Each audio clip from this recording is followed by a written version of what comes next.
These videos are presented by the Brain Injury Alliance of Colorado through grant funding from the Colorado Brain Injury Program with monies from the Colorado Traumatic Brain Injury Trust Fund.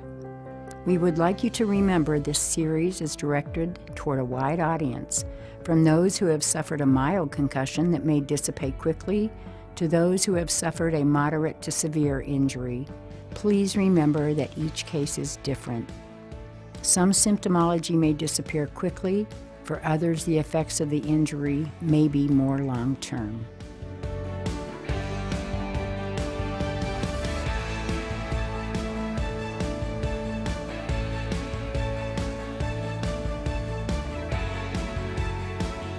Thanks for joining me for our last video segment. We'd like to take just a few minutes to acknowledge the large yet sometimes hidden role that grief plays in caring for a brain injury survivor. We know our audience is broad in watching these videos, yet every viewer has a story to tell about a loved one who is living with and recovering from a brain injury. For some, the impact is quite significant, and life as you knew it is now markedly changed. For others, the impact is less, with only a slightly altered course. Yet the impact is there, and as a parent, you can often be left with feelings of loss over the dreams and visions you had for your child, for their future, that now might be gone or look different. What can be cruel about that experience is how it can continually reemerge its ugly head as various milestones come along, like his peers getting their driver's licenses, but for your son, that needs to be put off or just isn't in the cards. I'd like you to hear from Sherry, whose son had a brain injury several years ago, and through some professional guidance and soul searching, she has been navigating the loss of the child she once knew. I was told that TBI was common in active duty soldiers. Back then, nobody really knew what to do with a child with a brain injury. I myself started to see a therapist because I needed to get support for me. That therapist probably gave me did give me the best piece of advice I was ever given. She told me that I needed to mourn the loss of my child. When she told me that, I wasn't real impressed with it. She had told me it didn't make much sense to me in the moment at the time.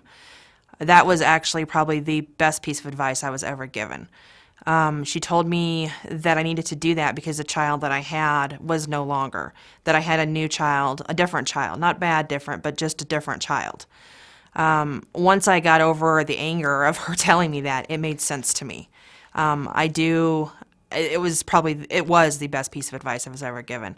My son's not bad different, just different, and I embrace him and all of him and the new him now. Just as Sherry did, I want to encourage you to be aware of how grief is at play in your role as a caregiver and how it's at play for your child. Many children build an awareness that they do things differently from others, and for some, that feeling can be isolating. Be aware of the stages of grief and how you can cycle through them repeatedly. First, there's denial or numbness, a state of disbelief or disattachment from what's happened. The next stage is known as bargaining.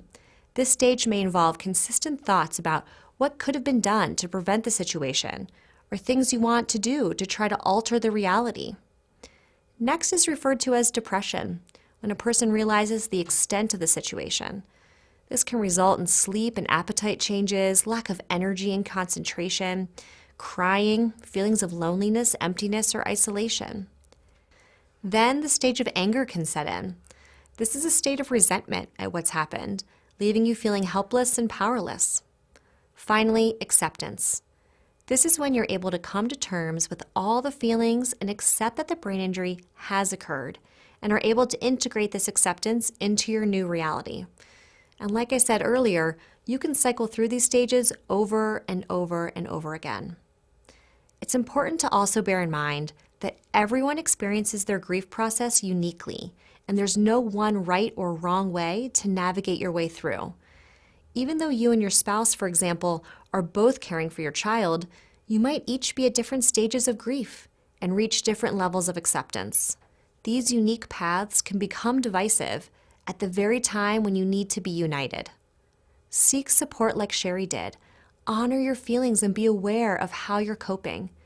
In the book, Heaven Has No Regrets, Tessa Schaefer states, you've got to trust yourself, be gentle with yourself, and listen to yourself. You're the only person who can get you through this now. You're the only one who can survive your story, the only one who can write your future. All you've got to do when you're ready is stand up and begin again.